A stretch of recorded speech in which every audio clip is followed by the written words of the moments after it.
नमस्कार मित्रांनो, welcome to Laxmiputra blogs. मित्रांनो, आज आपण शिकूया मूग दाल रेसिपी दिनेश पाटील CB खेडीज कॉलेजचे कर्मचारी यांच्याकडून।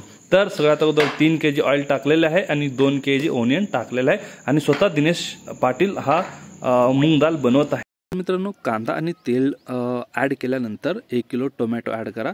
टोमॅटो पण फार महत्त्वाचे आहे। टोमॅटो दालला टेस्टी आणते। त्यानंतर लसणाची थोडं पेस्ट ॲड करा। एक पाव किलोपर्यंत तुम्ही लसणाची, पाव किलो अथवा अर्धा किलोपर्यंत लसणाची पेस्ट। त्यानंतर जिंजर यानी की आल्याची पेस्ट पण तुम्ही ॲड करा। हे दोन्ही पदार्थ आपल्या शरीरासाठी फार महत्त्वाचे आहे। त्यानंतर थोडं स्टर करा। स्टर केल्यावर रेड चिलीज पावडर यानी की तुम्ही मिरचीचे पावडर 1-2 किलोपर्यंत ॲड करा, कारण आपल्याला डाळ भरपूर बनवायची, 1000-1500 लोकांसाठी आपण डाळ बनवायची। त्यानंतर तुम्ही टर्मेरिक पावडर ॲड करा।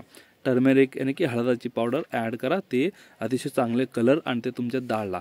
त्यानंतर कोरिएंडर लीव्स यानी की कोथिंबीर पण जास्तीत जास्त प्रमाणात यूज करा, कारण कोथिंबीर ही डाळला टेस्ट आणते। त्यानंतर एक अशा प्रकारे पेस्ट बनते। पेस्ट बनल्यावर टमरिंड वॉटर यानी की चिंचेचे पाणी वापरा। चिंचेचे पाणी फार महत्त्वाचे असते आणि अतिशय हेल्दी असते। तर चिंचेचे पाणी टाकल्यावर एक अर्धा किलोपर्यंत तुम्ही मीठ पण टाकू शकता। मीठ एक अर्धा किलोवरतीच टाका, अर्धा किलो 1 किलोपर्यंत टाका।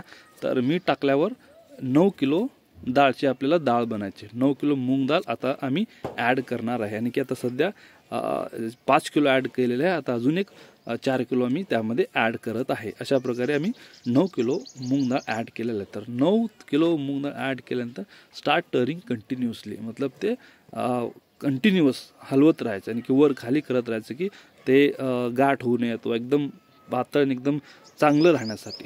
तर अशा प्रकारे जर तुम्ही डाळ बनवून एकदम स्वादिष्ट होतं, टेस्टी होतं। जर तुमचं हॉटेलमध्ये स्वादिष्ट टेस्टी जर डाळ असेल अथवा चावल असेल तर अशाप्रमाणे गिराईक भरपूर येतात। तर अशा पद्धतीने एकदम सुंदर अशी डाळ बनवून तयार झालेली आहे। Now your dal is ready to serve. तर मित्रांनो, अशा प्रकारे सुंदर आणि नवीन व्हिडिओसाठी माझ्या चॅनलला लाईक, शेअर आणि सबस्क्राईब करा। धन्यवाद मित्रांनो, परत भेटूया अशाच नवीन व्हिडिओसाठी।